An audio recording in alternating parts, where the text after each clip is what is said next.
Hola, ¿qué tal? Muy buenos días, mis amados hermanos. Es un gusto poder compartir la palabra del Señor en este día.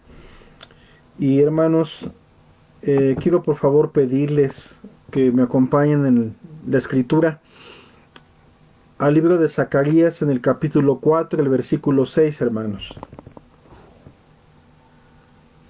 Continuamos hablando acerca de la importancia de pelear la buena batalla de la fe.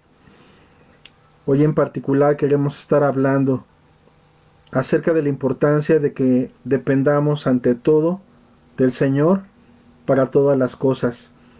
Solamente con su Espíritu es posible realmente ser más que vencedores. Zacarías 4:6 dice: Entonces respondió y me habló diciendo: Esta es palabra de Jehová sobre Babel, que dice: No con ejército ni con fuerza, sino con mi espíritu, ha dicho Jehová de los ejércitos. Repito sobre todo la última parte, dice: No con ejército ni con fuerza, sino con mi espíritu, ha dicho Jehová de los ejércitos. El Señor quiere que ante todo Él sea nuestra fortaleza, nuestra confianza, nuestra dependencia esté exclusivamente en Él para todas las cosas, para nuestra lucha diaria, para nuestra vida cristiana, para nuestro continuo aún luchar por la extensión del reino de Dios, ganando almas o haciendo el bien a otras personas o llevando el Evangelio, predicando su palabra, educando a nuestros hijos, viviendo vidas rectas en nuestros hogares, amando a nuestros hijos, educando a nuestros hijos, o amando a nuestras esposas, o las esposas amando y aún también siendo diligentes para con sus esposos, el esposo para con la esposa, siendo responsable, amándola, protegiéndola, cuidándola, como jóvenes, dando buen testimonio, siendo esforzados, honrando aún cada uno a sus padres. Es decir, cualquiera que sea nuestra lucha diaria, nuestro testimonio, nuestro vivir la vida cristiana, cuánto necesitamos ante todas estas cosas que nuestra fortaleza sea siempre el Señor, para vencer tentaciones, para ganar aún también a otras personas para Cristo, para avanzar en el crecimiento espiritual en nuestra propia vida cristiana, para vivir una vida obediente y agradable ante el Señor, no con ejército, no con fuerza, sino con mi espíritu, dice Jehová de los ejércitos. Quiero hoy hablar acerca de lo que considero tres claves importantes o actitudes indispensables que debe de haber en un soldado de Cristo, en un cristiano, en un discípulo. La Biblia nos dice en el Salmo 34:18 que cercano está Jehová a los quebrantados de corazón y salva a los contritos de espíritu. Cercano está Jehová a los quebrantados de corazón y salva a los contritos de espíritu. Creo que la primer gran actitud clave, aún para que Dios nos ayude con su bendito espíritu para vencer en nuestra lucha diaria, definitivamente tiene que ver primeramente con un corazón humilde, con humildad. ¿Qué es humildad? Un sinónimo de esto pudiese ser pobreza de espíritu, pudiese ser también, como hemos visto en el texto que leímos en el Salmo 34, un quebrantado de corazón o un contrito de espíritu. Dentro del contexto que estamos hablando, estamos diciendo de una persona o estamos refiriéndonos a un tipo de corazón el cual todos los días depende y necesita de Dios. Un cristiano que camina con el Señor es una persona humilde. Y es humilde porque reconoce que Él no puede por sí mismo hacer ninguna cosa. No puede ni siquiera vivir un solo día como debe de ser por sí mismo, por su conocimiento, ni por su experiencia, ni por lo que pueda querer imitar en otros, aunque esto sea bueno.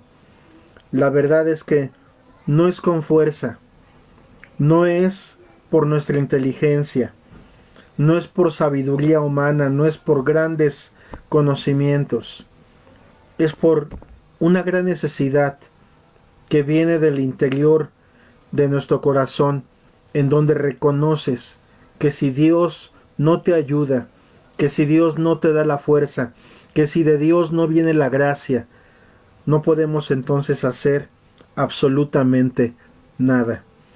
Esta actitud, ¿cuánto agrada a Dios? Por eso el Salmo 34 dice que cercano está Jehová a los quebrantados de corazón. O sea, está muy cerca. Si hay algo que enamora el corazón de Dios hacia un ser humano, es la humildad, definitivamente. Cuando hay un corazón así, entonces Dios se acerca a esa persona. Cuando hay alguien que sabe reconocer quién es él o ella y quién es Dios, cuánto necesita de Dios, que sabe reconocer la grandeza de Dios y la pequeñez nuestra, que sabe reconocer cuán grande es Él y cuán pequeño e insignificante soy yo, y lo digo en el buen sentido, de reconocer que somos finitos, que somos débiles, que nosotros no tenemos fuerza realmente en nosotros mismos suficiente como para poder vencer, para poder ser vencedores contra el pecado, para poder aún caminar con Dios, para poder educar a nuestros hijos, para poder vivir una vida agradable, para poder amar a nuestras esposas, para poder tener una familia en la cual realmente cumplamos con nuestra función cada uno de nosotros. Cercano está Jehová a los quebrantados de corazón y salva a los contritos de espíritu. En segundo lugar, cuando hay humildad, es muy importante y algo que viene de la mano, es que hay también, si ciertamente yo reconozco que en mí no hay nada, que yo por sí mismo no puedo, entonces necesito definitivamente que otro sea mi apoyo.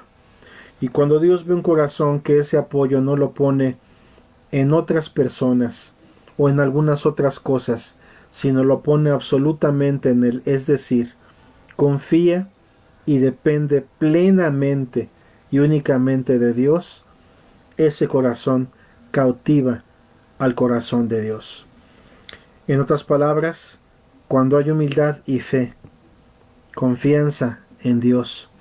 Hebreos 11:1 nos dice que la fe es la certeza de lo que se espera, la convicción de lo que no se ve. Para poder vencer en nuestra lucha diaria, para poder vencer en nuestra batalla cristiana, definitivamente hemos de reconocer nuestra gran necesidad de Dios, pero hemos también de depender y de creer y de agarrarnos y de asirnos única y exclusivamente de Dios para todas las cosas. Y entonces, cuando hay fe en nuestro corazón, tenemos la seguridad, aun que nos toca esperar, tenemos aún la convicción, la certeza, aún de aquellas cosas que no se ven, pero que sabemos que Dios ha prometido. Sabemos que Dios lo ha pronunciado y lo ha dicho, y que está escrito en su palabra.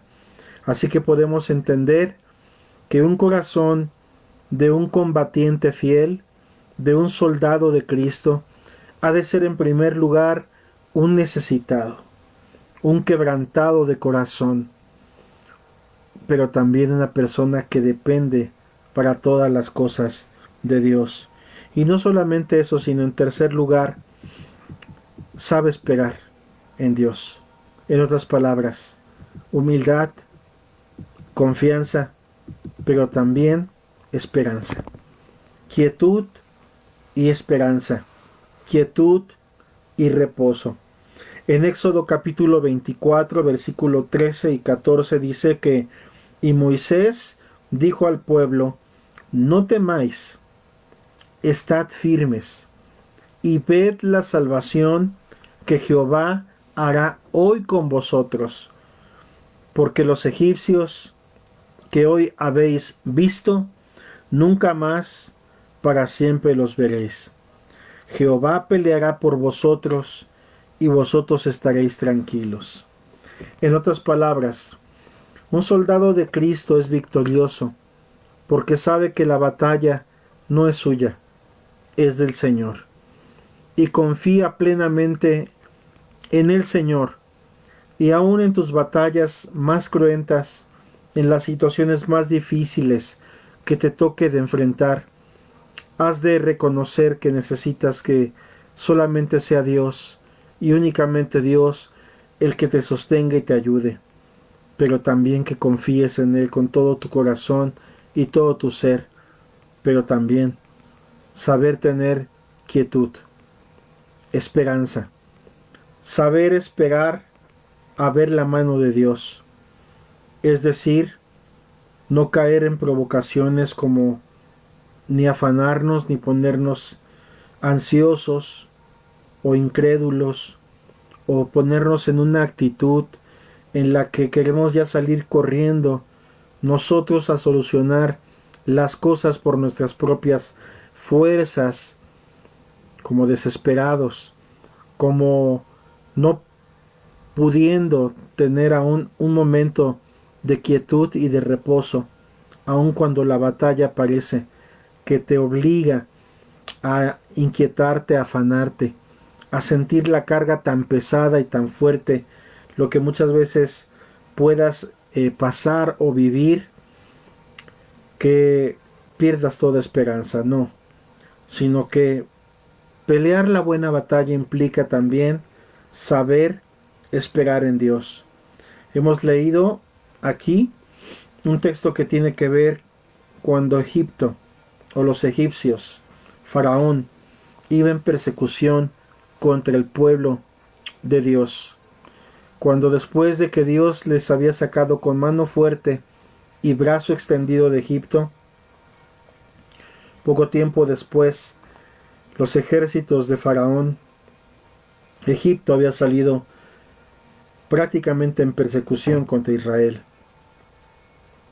Parecía la batalla perdida. Delante un gran mar, detrás un terrible ejército, ellos en medio, prácticamente encerrados, prácticamente todo parecía haber llegado el fin. Pero en esos momentos es cuando Dios le dijo a su pueblo, no temáis, estad firmes y ved la salvación que yo voy a hacer entre ustedes. Y eso fue lo que les dijo a Moisés, que Dios sería el que iba a pelear por su pueblo y que el pueblo de Dios iba a estar tranquilo, y así fue. De manera sorprendente y milagrosa, lo que parecía imposible para los hombres fue posible para Dios. Y ese gran mar rojo fue abierto de par a par, y el pueblo de Dios pudo pasar en seco y ser librado milagrosamente de la mano y el ejército de Faraón. ¿Y cuántas veces nosotros nos podemos sentir así, acuartelados, inquietos, que se han acabado todas las posibilidades humanas, que no sabemos qué hacer con nuestro problema, con la situación difícil que estemos atravesando o viviendo? El Señor En Isaías 30:15 también por eso habla acerca de esto y dice, porque así dijo Jehová el Señor, el Santo de Israel, en descanso y en reposo seréis salvos, en quietud y en confianza será vuestra fortaleza. En descanso y en reposo seréis salvos, en quietud y en confianza será vuestra fortaleza.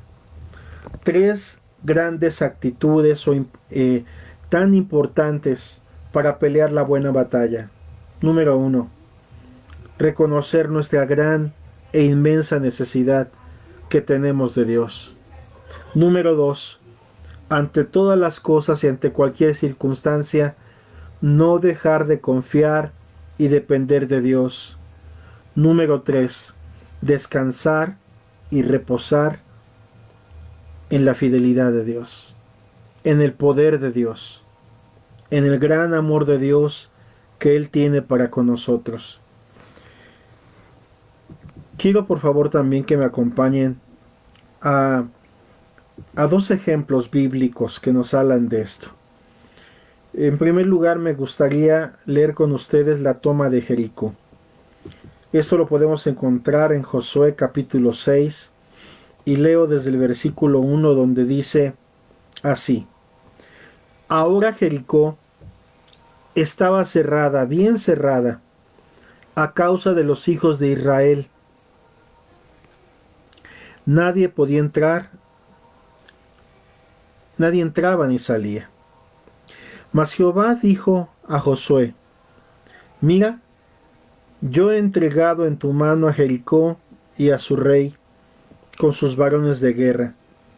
Rodearéis pues la ciudad, todos los hombres de guerra, yendo alrededor de la ciudad una vez, y esto haréis durante 6 días. Verso 4.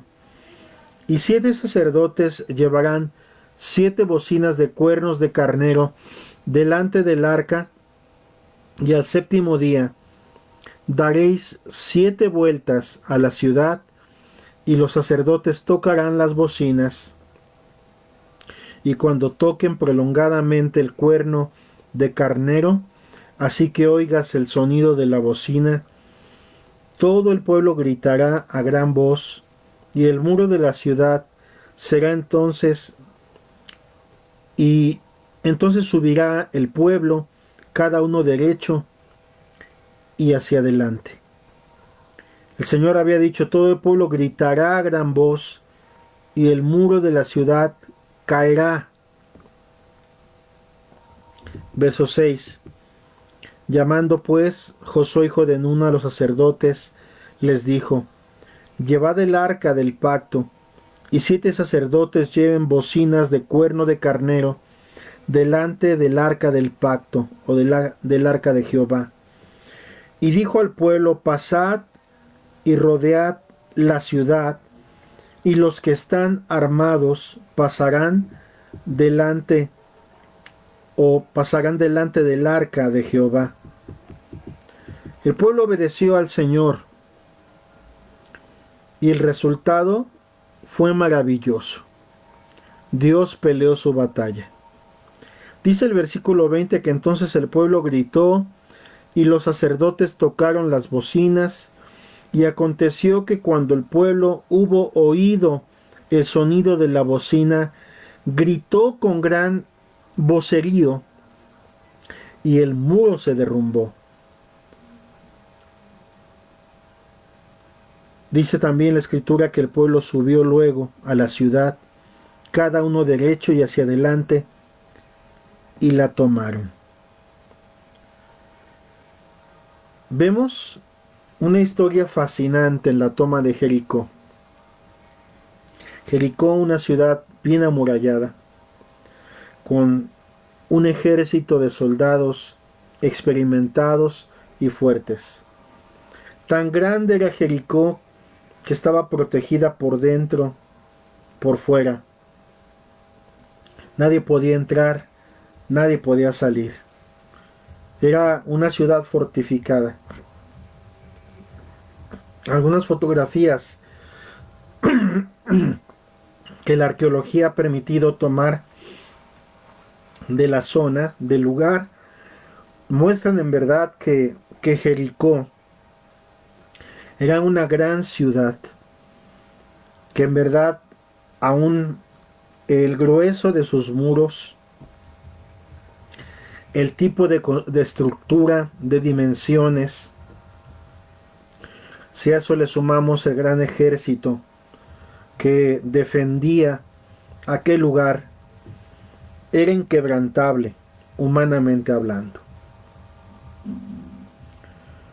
La orden que Dios da, quizás hasta ante los ojos de los hombres, parecían cosas tan ridículas. Piénsalo. Todo consistía en dar vueltas caminando, en tocar sus trompetas, en caminar alrededor de ella, andar por ella no solamente un día, sino 6 días, sin hacer ninguna otra cosa más que llevar el arca delante de ellos con los sacerdotes, los que iban tocando las bocinas, y el pueblo mientras tanto callando. A más de una persona, mucha gente, aún dentro de la misma ciudad de Jericó, seguramente vio el espectáculo y se burlaban. Quizás reían, quizás estaban reposados, pensando: esta gente se les ha botado un tornillo. Pero al séptimo día, tal como Dios había dicho, en una manera en donde ni mostraron grandes ejércitos, ni muchos caballos, ni gran armamento, sino todo lo que tenían eran sus voces, sus trompetas, el arca que iba delante de ellos, que representa la presencia de Dios. Pero vemos cómo aún la historia nos habla que los muros de Jericó cayeron con gran estruendo y la ciudad fue tomada. Josué, hijo de Nun, creyó a la palabra del Señor. En primer lugar, es claro que hubo humildad, que hubo pobreza de espíritu para reconocer que su batalla era del Señor, que humanamente hablando podían ser fácilmente derrotados por los de Jericó, que era fácil que ellos pudiesen ser vencidos. En segundo lugar, tuvieron confianza en las palabras de Dios. Y en tercer lugar, reposaron y esperaron en Dios. Ellos dieron vueltas obedeciendo la voz de Jehová, caminaron alrededor de la ciudad, tocaron sus trompetas, pero llegado el último día, en donde, como hemos leído, tocaron las trompetas y gritaron, entonces las murallas, los muros cayeron de Jericó. Dios honra a los que le honran. Y dice el verso 27, me encanta este versículo, terminando este relato, la Biblia nos dice que estaba pues Jehová con Josué, y su nombre se divulgó por toda la tierra. Y te está hablando después de este acontecimiento que hemos leído. Tenemos también la historia famosa de David contra Goliat. Esto la podemos encontrar en el libro de Primera de Samuel en el capítulo 17. Quisiera leer también algunos versículos de este capítulo. Dice la escritura que los filisteos juntaron sus ejércitos para la guerra y se congregaron en Soco, que es de Judá, y acamparon entre Soco y Aseca, Dice en Efes Darmim. También Saúl y los hombres de Israel se juntaron y acamparon en el valle de Elam y se pusieron en orden de batalla contra los filisteos. Y los filisteos estaban sobre un monte a un lado e Israel estaba sobre otro monte al otro lado y el valle entre ellos. Y salió entonces del campamento de los filisteos un paladín, el cual se llamaba Goliat de Gat. Tenía de altura 6 codos y un palmo. Un hombre con una altura mayor a los 3 metros. Un hombre impresionante. Y dice la escritura que traía un casco de bronce en su cabeza y llevaba una cota de malla, y era el peso de la cota 5,000 ciclos de bronce, o sea, pesadísimo. Sobre sus piernas traía grebas de bronce y jabalina de bronce entre sus hombros, y el asta de su lanza era como un rodillo de telar, y tenía el hierro de su lanza 600 ciclos de hierro, e iba su escudero delante de él. Y se paró y dio voces a los escuadrones de Israel, diciéndoles: ¿para qué os habéis puesto en orden de batalla? ¿No soy yo el filisteo y vosotros los siervos de Saúl? Escoged entre vosotros un hombre que venga contra mí. Si él pudiere pelear conmigo y me venciere, nosotros seremos vuestros siervos. Y si yo pudiere más que él y lo venciere, vosotros seréis nuestros siervos y nos serviréis. Y añadió el filisteo: hoy yo he desafiado al campamento de Israel. Dadme un hombre que pelee conmigo. Dice el verso 11 que oyendo Saúl y todo Israel estas palabras del filisteo, se turbaron y tuvieron gran miedo. Pero dice en el mismo capítulo, si vemos con atención,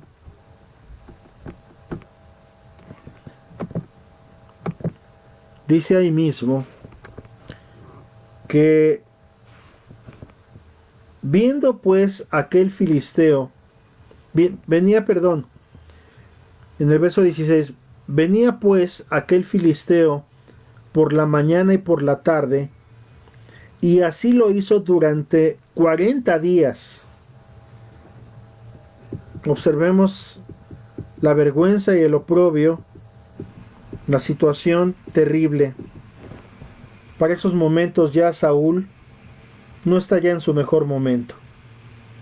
Definitivamente ya han pasado muchas cosas en la vida de Saúl, en donde ya no está su vida confiada y plena en el Señor. El ejército de Israel se encontraba también ya en una situación deplorable. Estaban temerosos y con miedo. Pero aparece en la escena un muchacho sencillo, humilde, pero que amaba con todo su corazón a Dios, y que Dios lo había ungido y había puesto sus ojos en él para que fuese el próximo rey. Estamos hablando de David. Dice el versículo 22 que entonces David, versículo 22, dice que entonces David dejó su carga en mano del que guardaba el bagaje y corrió al ejército, y cuando llegó preguntó por sus hermanos si estaban bien. Mientras él hablaba con ellos, he aquí que aquel paladín que se ponía en medio de los dos campamentos, que se llamaba Goliat, el filisteo de Gat, salió de entre las filas de los filisteos y habló las mismas palabras y lo oyó David. Entonces ya para el verso 26, viendo estas cosas y David definitivamente llenándose de celo por Dios, dice que en el verso 26 entonces habló David a los que estaban junto a él diciendo: ¿qué harán al hombre que venciere a este filisteo y quitare el oprobio de Israel? Y veamos unas palabras impresionantes también que menciona aquel pasaje, cuando nos habla acerca de la valentía y del corazón de David mismo. Dice allí: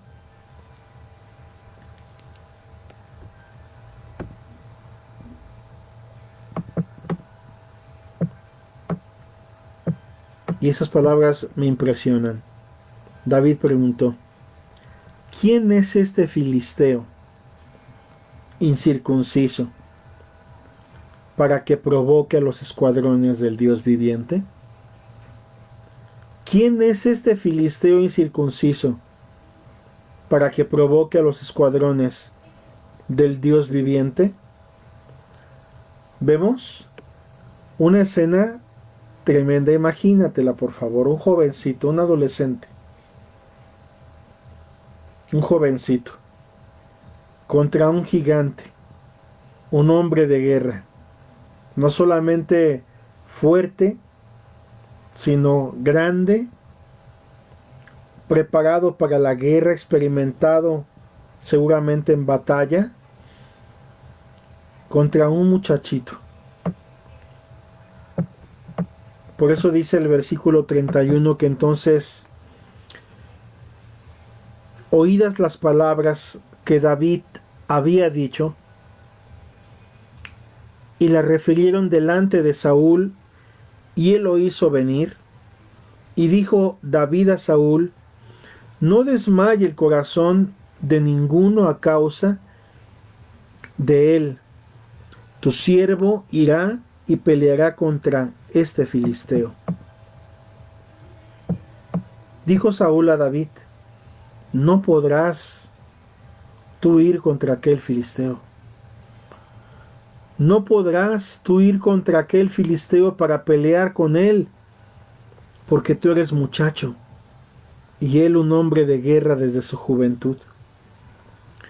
David respondió a Saúl: tu siervo era pastor de las ovejas de su padre, y cuando venía un león o un oso y tomaba algún cordero de la manada, salía yo tras él y lo hería y lo libraba de su boca, y si se levantaba contra mí, yo le echaba mano de la quijada y le hería y le mataba. Fuese león, fuese oso, tu siervo lo mataba, y este filisteo incircunciso será como uno de ellos, porque ha provocado al ejército del Dios viviente. Añadió David: Jehová, que me ha librado de las garras del león y de las garras del oso, él también me librará de la mano de este filisteo. Y dijo Saúl a David: ve y Jehová esté contigo. En primer lugar, él sabe quién es él, sabe que es un muchacho, pero sabe que su esperanza y su dependencia está en Dios. Definitivamente era un hombre humilde, sencillo, pero también con mucha fe. Mucha fe en que Dios lo podía ayudar, así como lo había ayudado con otros problemas anteriores. Ese león y ese oso representan esas pruebas que Dios permite en tu vida, y conforme tú avanzas y viene algo mayor y crees en Dios y pones tu esperanza en Dios, aun cuando nadie te vea, aun cuando no seas de valor y no seas alguien valioso para nadie, aun cuando aún tu piedad y tu cristianismo sea algo que aparentemente solamente Dios lo ve, pero Dios, que sabe conocer la intención de los pensamientos y que lee lo que hay en el corazón de los hombres, Dios, aún en lo secreto, le había dado grandes victorias a David. Ahora era en público. Pero el mismo Dios que te ve en lo secreto, te recompensa en público, cuando tú eres una persona que lo busca en lo secreto y sabe también que dependerás de Él y que lo honrarás en lo público. Ese fue el caso de David. Sigue diciendo el capítulo, en el verso número 38, que entonces Saúl vistió a David con sus ropas y puso sobre su cabeza un casco de bronce y le armó de coraza. Y ciñó David su espada sobre sus vestidos y probó a andar porque nunca había hecho la prueba. Y dijo David a Saúl, yo no puedo andar con esto, porque nunca lo practiqué. Y David echó de sí aquellas cosas. Vemos a un joven que no está poniendo sus ojos en las circunstancias. Cualquiera que viese semejante gigante, en lo menos o que pensaría es en salir desprotegido ante una batalla contra alguien así. Claro que se armaría con todo lo que pudiese, con la mejor arma que tuviesen, con la mejor armadura. Pero vemos en el caso de David, que David no apoyó su confianza ni en la armadura, ni en la espada del rey, o en la espada dada por el rey. No puso su confianza en el rey, no puso su confianza en el número de los ejércitos de Israel, no puso su confianza en el hombre, no puso su confianza ni siquiera en su conocimiento, aunque era un hombre que portaba una experiencia porque Dios lo había ayudado. Su experiencia pasada solamente le servía para recordar quién era su Dios, no solamente ayer, sino hoy.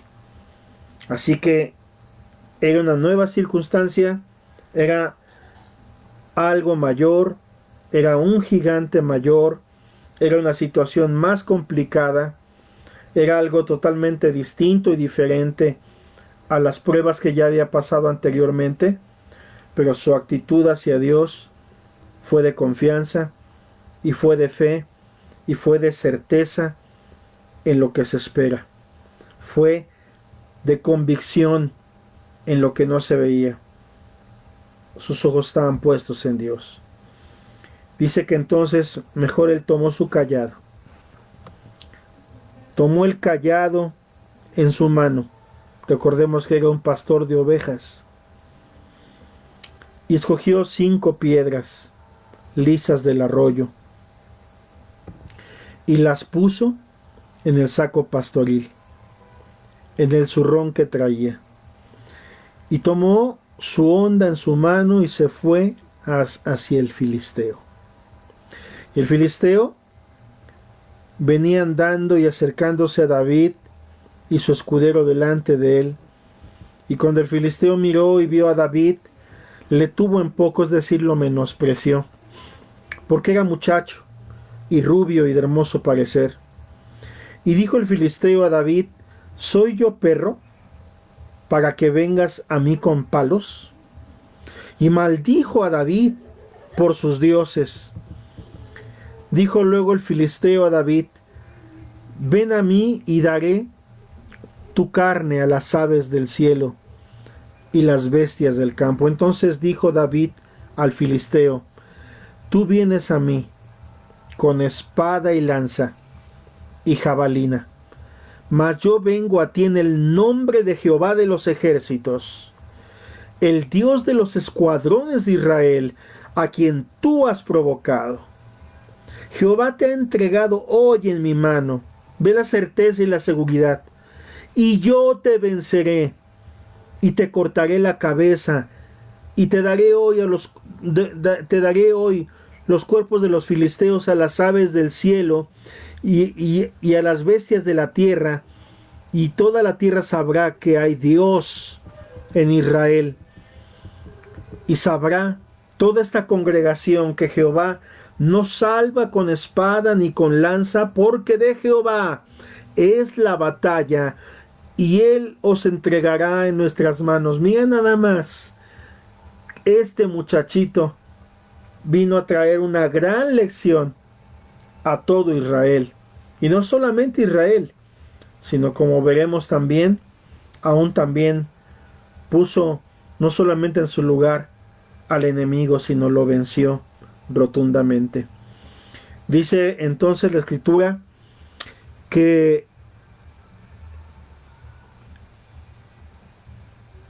dice en el versículo número 48, dice: y aconteció que cuando el filisteo se levantó y echó a andar para ir al encuentro de David, David se dio prisa y corrió a la línea de batalla contra el filisteo. Y metiendo David su mano en la bolsa, tomó de allí una piedra y la tiró con la honda e hirió al filisteo en la frente, y la piedra quedó clavada en la frente y cayó sobre su rostro en tierra. Es decir, David sabía que él solamente tenía que hacer lo que Dios le había encomendado. Él ponía solamente su pequeña parte, pero él sabía que Dios haría el resto. Es decir, que Dios realmente sería el que pelearía la batalla. ¿Quién fue el que le dio fuerza a esa piedra? ¿Quién la dirigió con tal precisión para dar justo en la frente del gigante? Ante algo tan pequeño y tan sencillo, en la historia pasada eran solamente unas cornetas y las voces del pueblo. Un arca donde llevaban los utensilios del arca, que representaba en una forma simbólica la presencia de Dios. Pero ahí estaba. Eso era lo importante. Cumplió con su parte. A su humildad le puso pies, es decir, él dependió de Dios. Él reconoció su necesidad, pero también confió en Dios. Y no solamente eso, sino esperaba de Dios, que de Dios viniese la victoria. Y vemos que, y metiendo David su mano en la bolsa, tomó de allí una piedra y la tiró con la honda e hirió al filisteo en la frente, y la piedra quedó clavada en la frente y cayó sobre su rostro en tierra. Dice también: y así venció David al filisteo con honda y piedra, e hirió al filisteo y lo mató, sin tener David espada en su mano. ¿Por qué, hermanos? Porque la batalla es del Señor, única y exclusivamente. La batalla es del Señor. Entonces corrió David y puso sobre el filisteo, y se puso sobre el filisteo, y tomando la espada de él y sacándola de su vaina, lo acabó de matar y le cortó con ella la cabeza. Y cuando los filisteos vieron a su paladín muerto, huyeron. Y podríamos seguir contando hasta la tarde y noche muchas más historias en donde, cuando una persona o un pueblo o una congregación le cree a Dios y le obedece, Dios es el que pelea nuestras batallas. Dios es grande y poderoso. Vemos un común denominador en todas las historias. Hoy hemos visto dos historias bíblicas Pero pudiésemos dar muchos testimonios acerca de esto. Pero podemos decir que cuando tú reconoces tu gran necesidad de Dios, eres pobre y humilde de espíritu. Sabes que tú no puedes nada, que tú no sabes nada, que tú mismo te reconoces diciendo yo no soy nada, pero confías en Dios. Sabes que en Él lo puedes todo y puedes hacer cualquier cosa y puedes obedecer a Dios con la confianza de saber que cuando Él dice algo, así será, aunque a veces tengas que esperar, aunque tarde a veces la respuesta. Imagínate esos hombres dando vueltas ante una ciudad fortificada. Podía parecer que tardaba la respuesta. Un día, noche y día, y no pasaba nada. Otro día, y otro día. Y solamente quizás lo que veían diariamente eran las risas, las burlas de los que estaban en la ciudad fortificada. Pero cuando llegó el séptimo día, y ellos dieron 7 vueltas, y tocaron las trompetas, y gritaron, Dios entregó en su mano a Jericó. Él pelea nuestras batallas, hermanos. Él pelea nuestras batallas.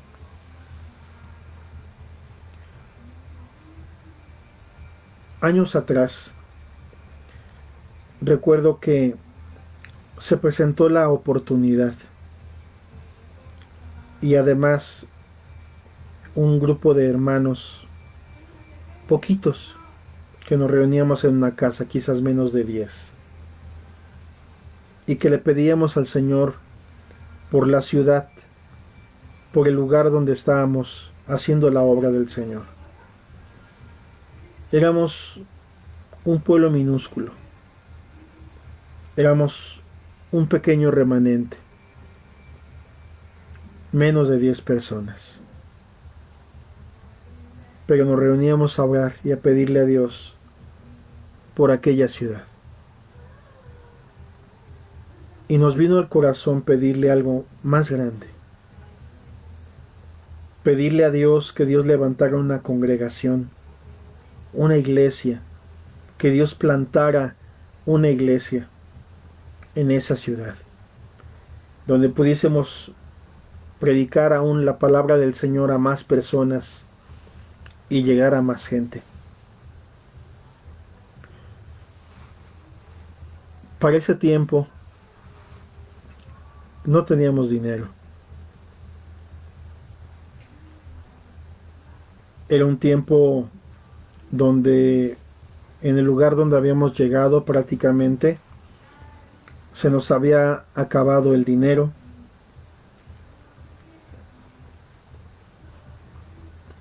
Todavía no teníamos una profesión.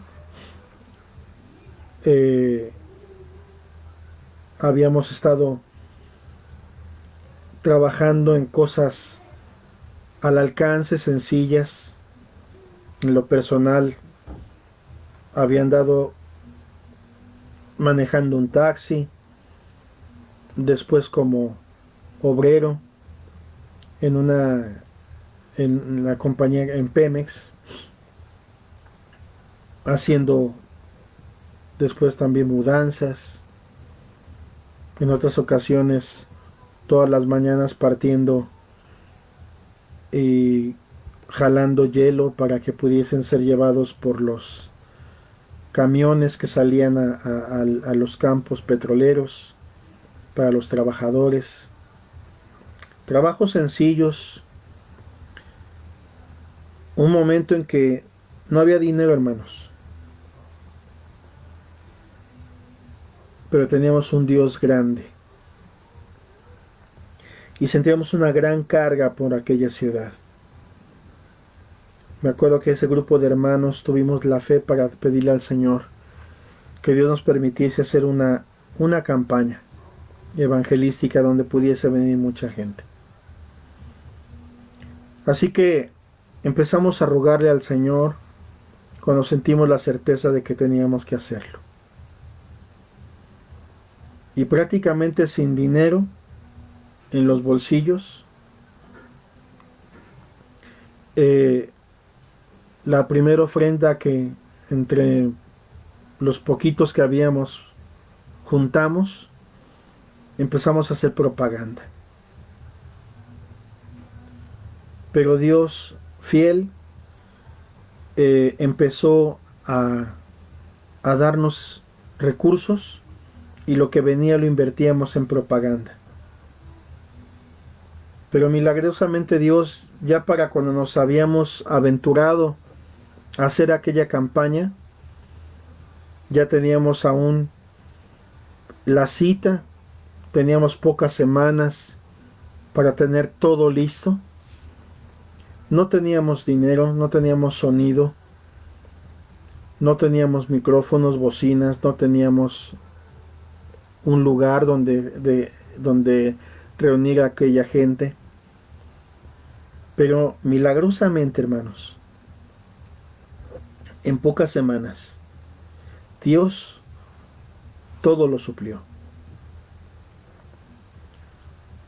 Sonido, propaganda.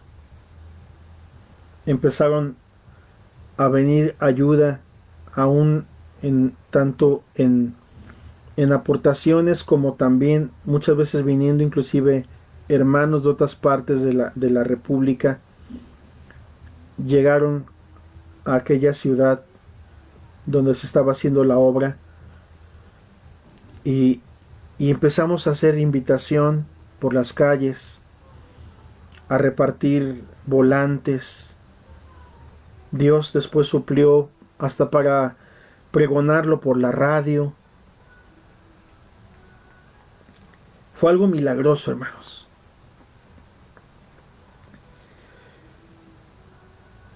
Yo había ido a platicar con la persona también del lugar que pensábamos que tenía las dimensiones para tener una gran cantidad de personas. La renta era cara. Pues Dios tocó el corazón de aquellas personas y a la vez también suplió lo que se necesitaba. Pasaron las 6 semanas que faltaban para que se diera el evento. Pasó el tiempo como agua, corriendo.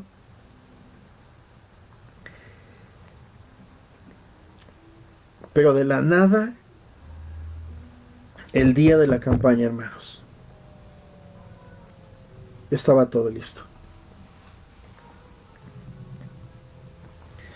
Ahora era que la gente viniera.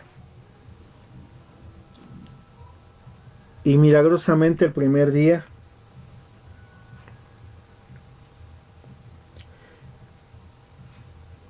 empezaron a llegar las almas.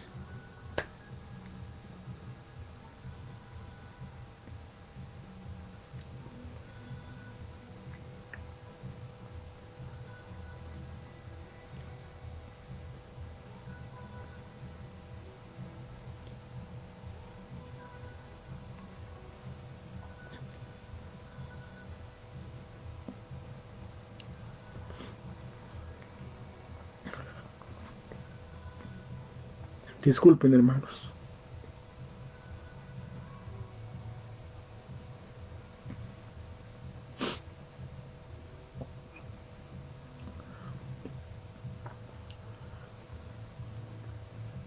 Pero no deja de emocionarme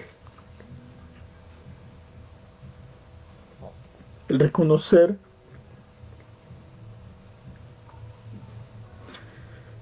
cuán bueno ha sido nuestro Dios. Primer día, 200 personas. Se predicó la palabra de Dios con poder.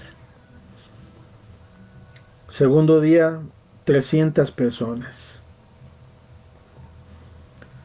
Cuarto día, 500 personas. Para el último día, hermanos, que fueron 5 días, para el quinto día aproximadamente, cuarto o quinto día, eran casi 1000 personas reunidas escuchando la palabra de Dios.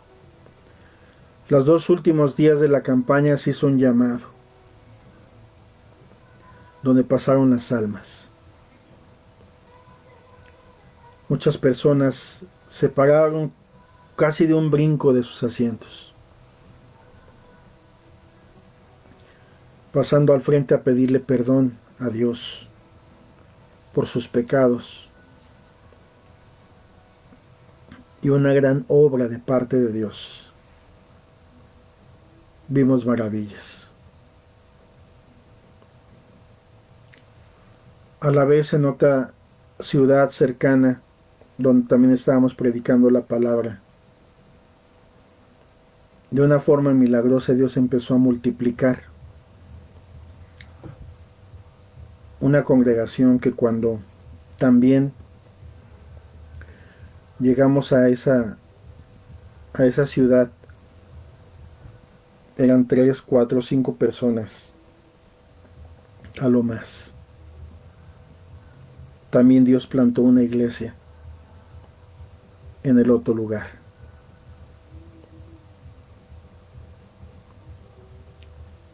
Reconocimos nuestra necesidad, hermanos.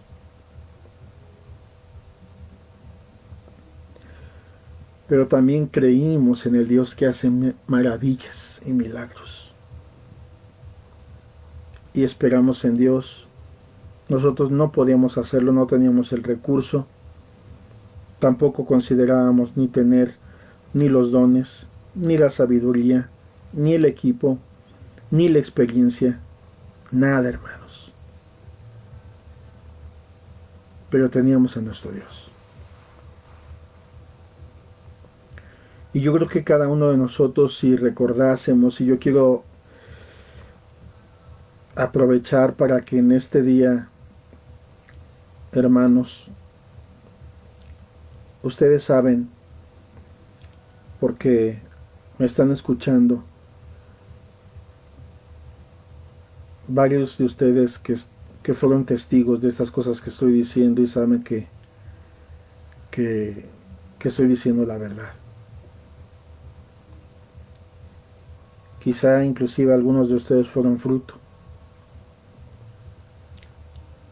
de la labor, del trabajo, de lo que Dios hizo en aquellos días. Y al día de hoy es un gozo saber que estás en el Señor, saber que estás firme en Cristo.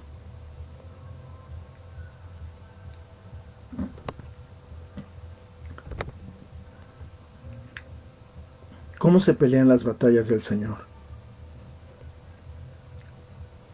No es con ejército, no es con fuerza, sino es con su Santo Espíritu. Y esto es tanto las batallas desde cosas como en la obra, como lo que platiqué, con cosas muy personales. Cuando mi esposa y yo dejamos nuestros empleos y dejamos todo, nuestra parentela, nuestras posesiones, nuestra habitación, y nos fuimos a servir a un lugar,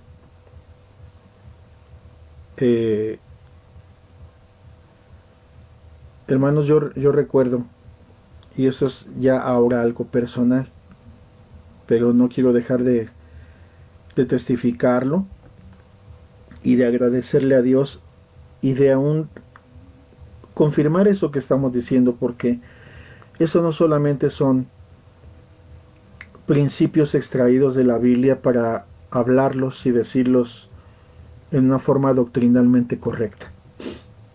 No, hermanos. Son verdades ciertísimas que hemos vivido, que hemos experimentado. Cuando nosotros llegamos a aquel lugar, hermanos, Dios es testigo, en un momento en donde todos los domingos, todo lo que yo utilizaba el mismo pantalón, los mismos zapatos y la misma camisa domingo tras domingo, porque era lo que tenía, presentable para poder ponerme delante de la congregación. Quizás los días entre semana, un pantalón de mezclilla, andar en una forma quizás más ordinaria, pero lo más presentable era un par de zapatos, un pantalón, una camisa.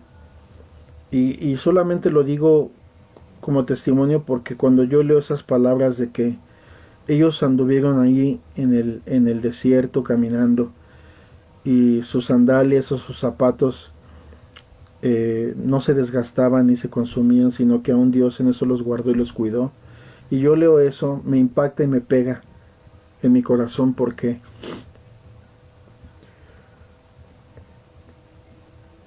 son cosas que vivimos, hermano.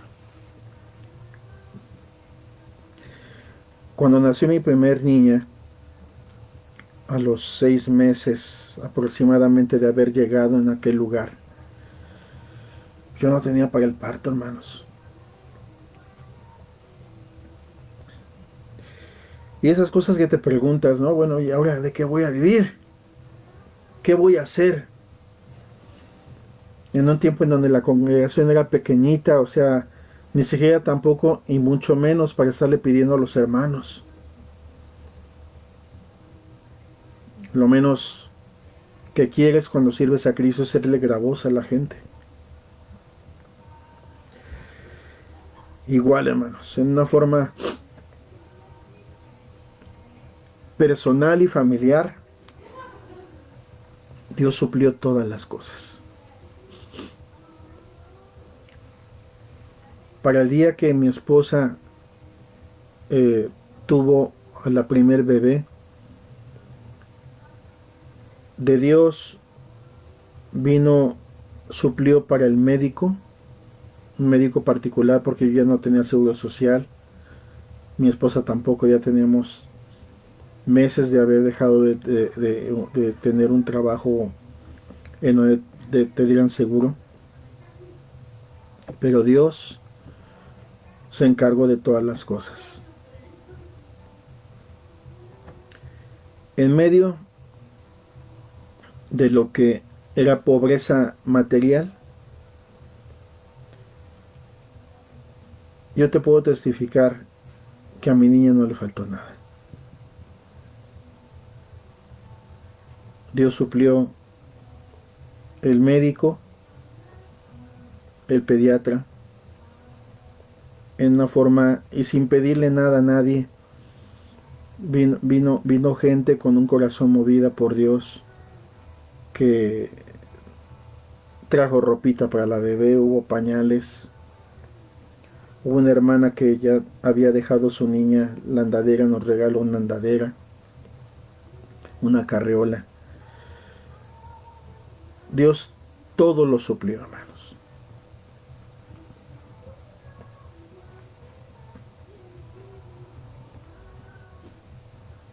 De la nada.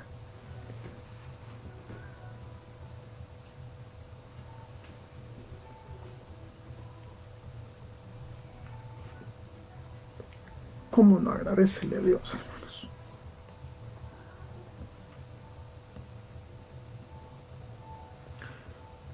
¿Cómo no darle gloria?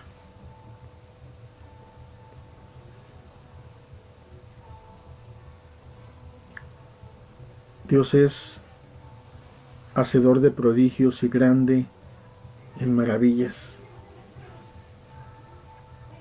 Hoy esa niña ya tiene 24 años y la otra tiene 22.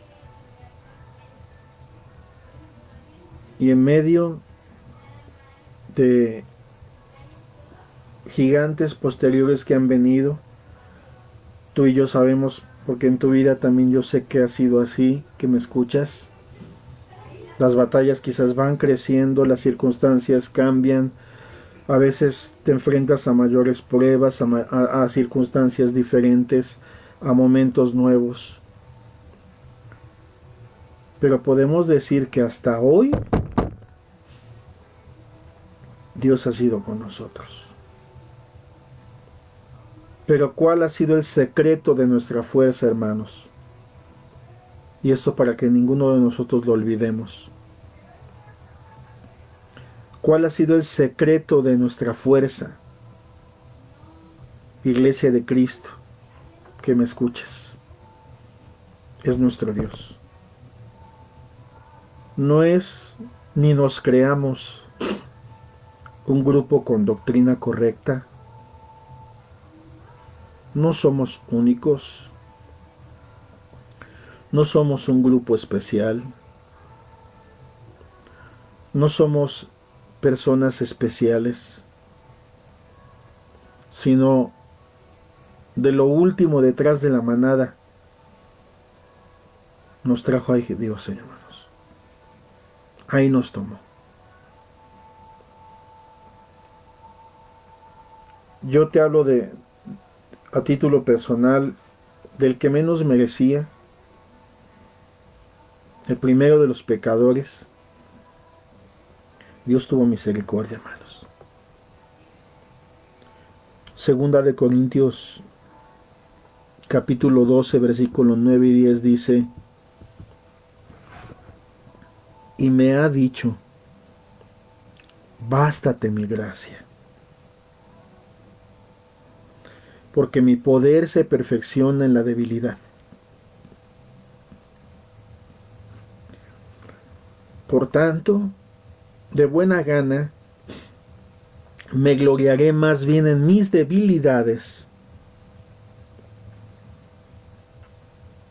para que repose sobre mí el poder de Cristo. Por lo cual, por amor a Cristo, me gozo en las debilidades, en afrentas, en necesidades, en persecuciones, en angustias, porque cuando soy débil, entonces soy fuerte. No es con espada ni con ejército, sino con su Santo Espíritu. Así que nuestra gloria, hermano, no está en quiénes somos nosotros o lo que tengamos. Está en nuestro Dios, hermanos. Está en nuestro Señor.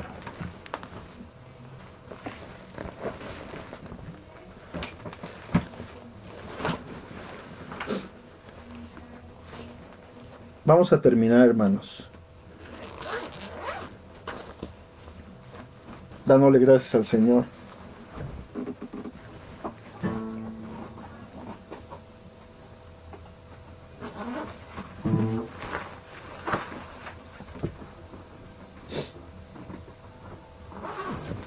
Y vamos a ministrar un canto. Vamos a ministrarle al Señor, siendo agradecidos por lo que Él nos ha dado.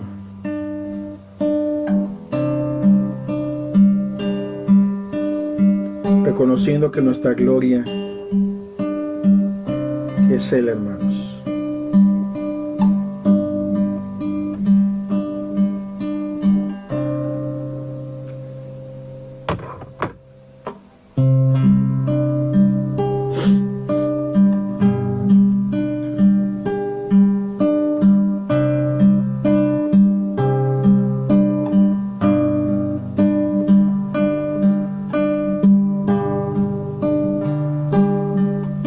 En este día te agradecemos, Señor Jesús,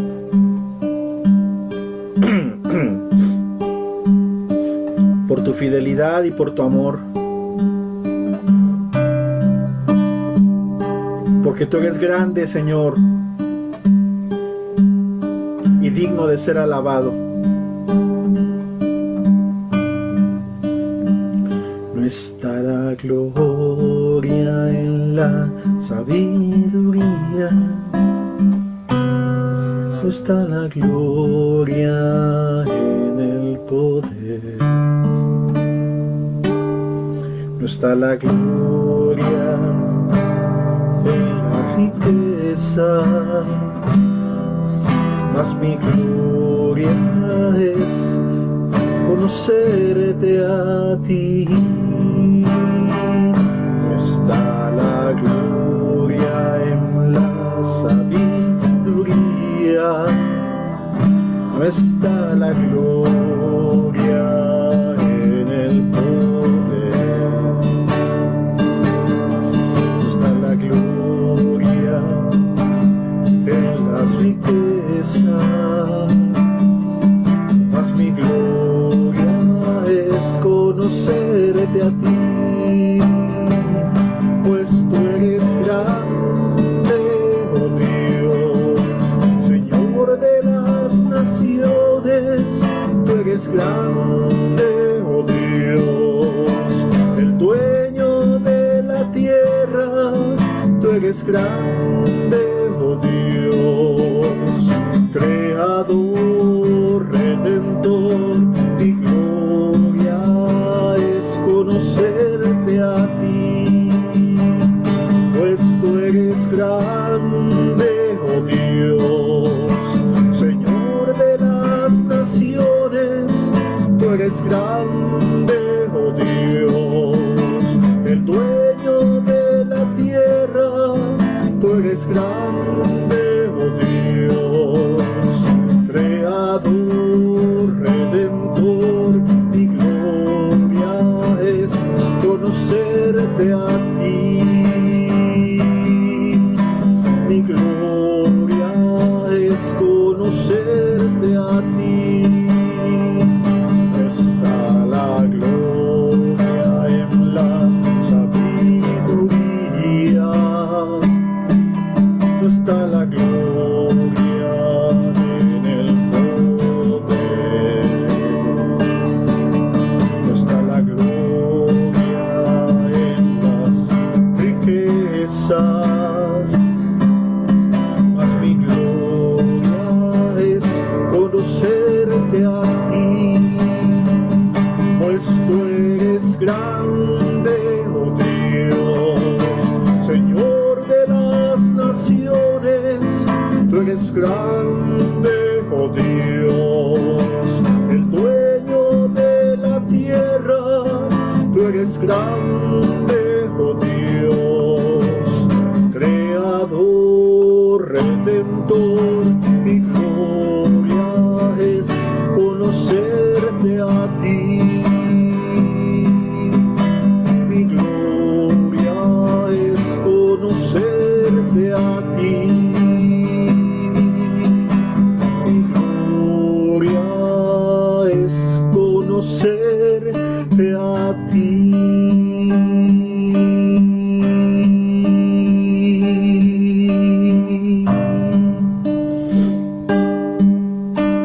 Nuestra gloria es conocerte a ti, Señor,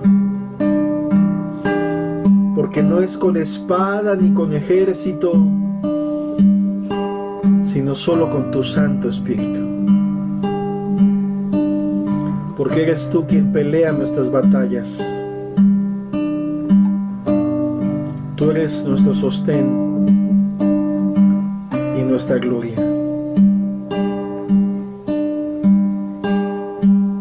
Te bendecimos y te adoramos. Te damos las gracias, bendito Señor, por tu grande amor, por tus cuidados y por tus obras.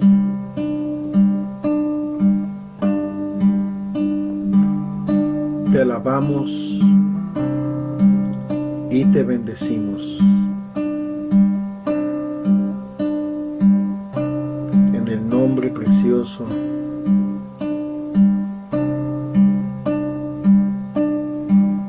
de Jesús.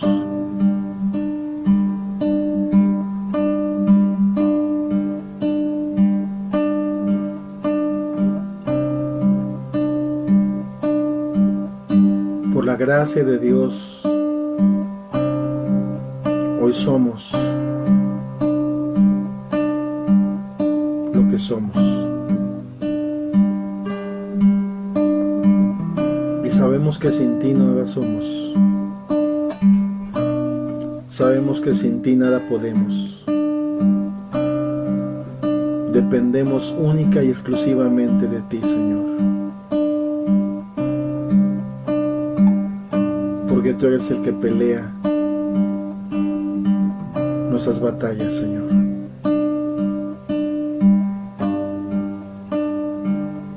Gracias, bendito Señor Jesucristo.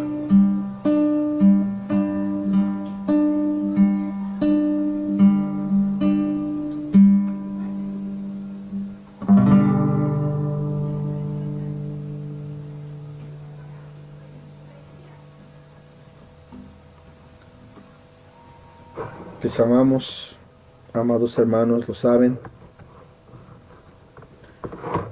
Esperamos que tan pronto como nos sea posible podernos ver físicamente y poder seguir glorificando juntos a nuestro Señor y gran Salvador. Están cada día en nuestras oraciones. No olviden que los amamos muchísimo, hermanos. Reciban saludos afectuosos y cordiales de mi esposa, de mis hijas y por supuesto de un servidor. Nos vemos tan pronto como el Señor nos lo permita. Que Dios les bendiga. Tengan un excelente domingo, hermanos, e inicio de semana.